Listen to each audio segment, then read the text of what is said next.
Selamat datang kembali di kelas Desain Fundamental. Kali ini kita akan belajar tentang tipografi.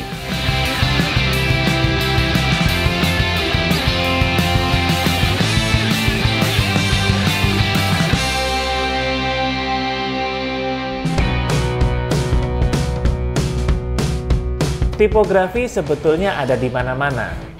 Misalnya ketika kita membaca koran atau buku, browsing di website, atau scrolling di sosial media, atau ketika kita di jalanan melihat banyak billboard, dan sebetulnya ada di kehidupan kita sehari-hari. Lalu sebenarnya apa itu tipografi? Menurut kami, tipografi itu adalah gaya atau tampilan huruf. Tipografi juga bisa kita artikan seperti bekerja atau bermain dengan huruf.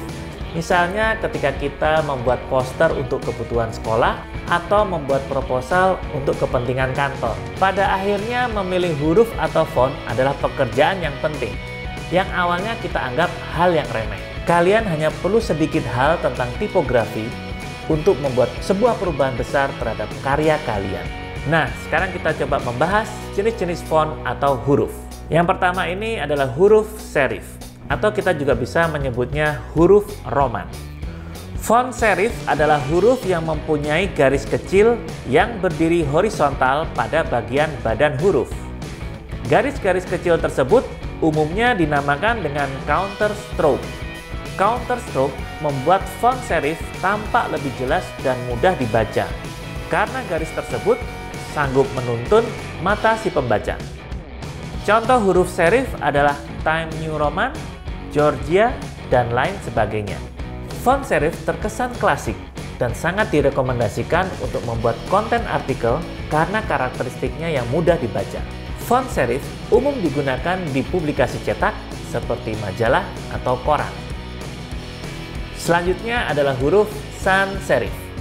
Karakteristik dari font sans serif ini adalah dia tidak memiliki garis ekstra di bagian badan huruf. Karena sans yang dalam bahasa Prancis memiliki arti tanpa. Jadi sans serif adalah tanpa serif. Huruf ini bersifat solid dan tampak terlihat lebih tegas, lebih modern, dan bersifat fungsional. Huruf jenis sans serif cenderung lebih mudah dibaca di layar komputer, termasuk smartphone dan tablet. Salah satu contoh dari font yang dikelompokkan pada jenis sans serif antara lain Arial, Helvetica, Futura, dan lain sebagainya. Ada pula jenis huruf yang memiliki serif dengan ukuran yang lebih besar. Sebagian orang menyebutnya dengan Egyptian, sebagian lagi menyebutnya dengan slab serif. Font ini cocok digunakan untuk penegasan atau penekanan dalam penyampaian suatu kata maupun pesan. Sampai sekarang ini, slab serif sering digunakan di banyak desain.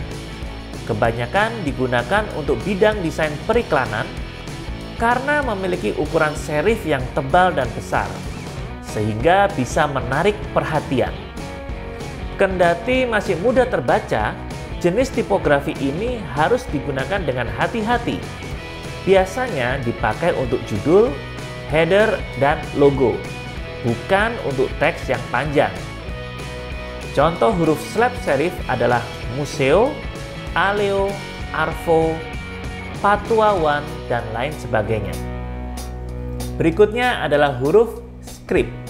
Script memiliki karakteristik seperti tulisan tangan. Jenis tipografi ini harus digunakan hati-hati.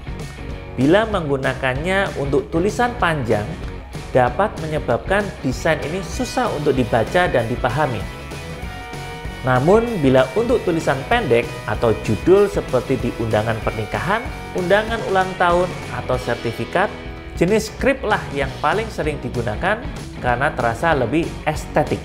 Contoh huruf script adalah brochure, Billabong, Thirsty Script, Nexa Script, dan lain sebagainya. Yang terakhir adalah huruf dekoratif. Huruf dekoratif adalah hasil pengembangan dari huruf-huruf yang ada, sehingga tampilannya jadi tampak lebih berbeda.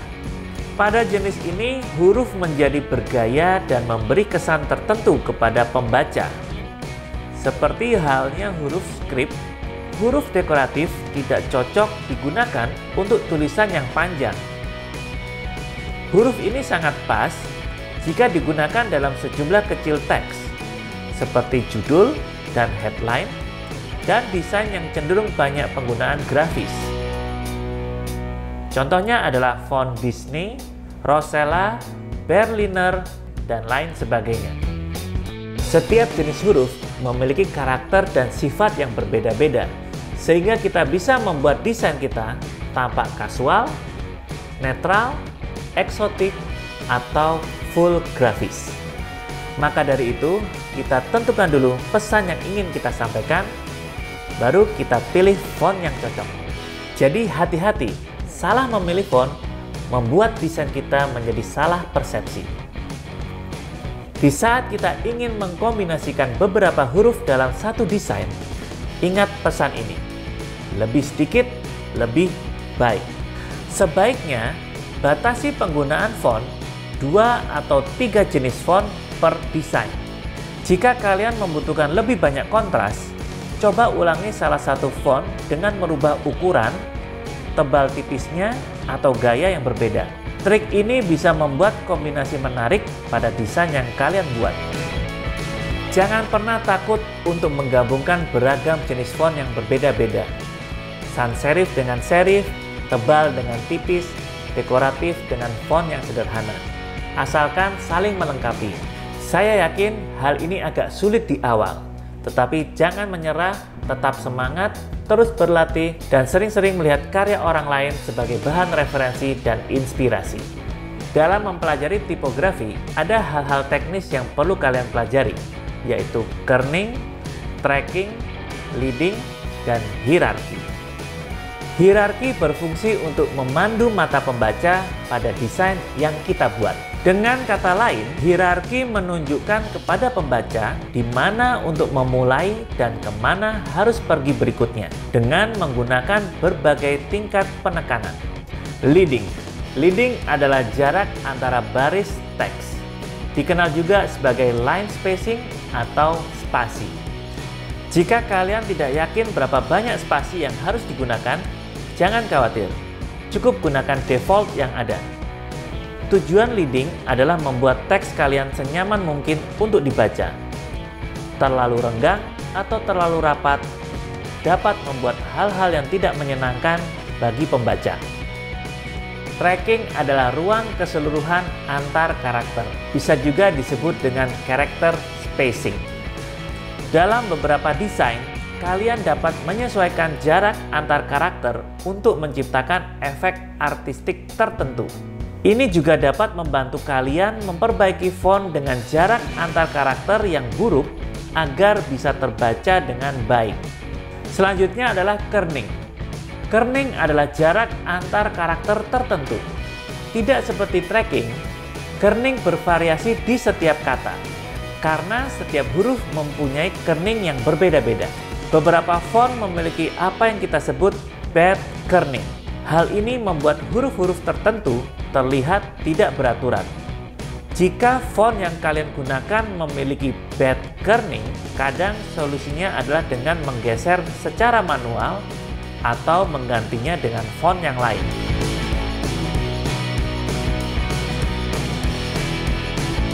Kali ini saya akan mendemonstrasikan wawasan tentang tipografi yang sudah kita bahas tadi melalui infografik tentang gempa bumi.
Pada bagian judul, saya tidak menggunakan tracking yang default, tetapi saya coba rapatkan supaya terlihat lebih menarik. Font yang saya gunakan adalah font bernama Avenir. Font ini sangat standar dan mudah ditemukan di komputer pada umumnya. Yang pertama saya lakukan adalah membuat sebuah judul yang sangat kontras dengan isi keseluruhan. Tetapi kita juga bisa memposisikan beberapa kata dengan posisi yang tidak rata. Kita tentukan dulu apa yang ingin kita highlight dalam judul tersebut. Dalam grafis yang saya buat, ada dua kata yang saya jadikan sebagai highlight. Pertama adalah tips, dan kedua adalah gempa bumi. Sehingga komposisinya lebih besar dari kata-kata yang tidak saya highlight. Berikutnya, ada 4 tips dengan teks yang cukup banyak yang harus kita tata ulang dalam infografis ini. Di setiap tips saya berikan frame seperti papan yang retak menyesuaikan dengan konsep gempa bumi. Saya memberikan warna kontras yang berbeda dari setiap tips agar pesan yang disampaikan lebih mudah untuk dibaca. Saya menggunakan konsep alignment rata kiri dan rata kanan menyesuaikan grafis yang ada di setiap tips yang saya buat. Terakhir, saya menggunakan icon yang mudah didapat di internet dan saya cantumkan di setiap tips agar pesan yang disampaikan semakin kuat. Kesimpulannya, kita tetap bisa menggunakan font yang sederhana, tetapi pesan yang kita sampaikan tetap powerful.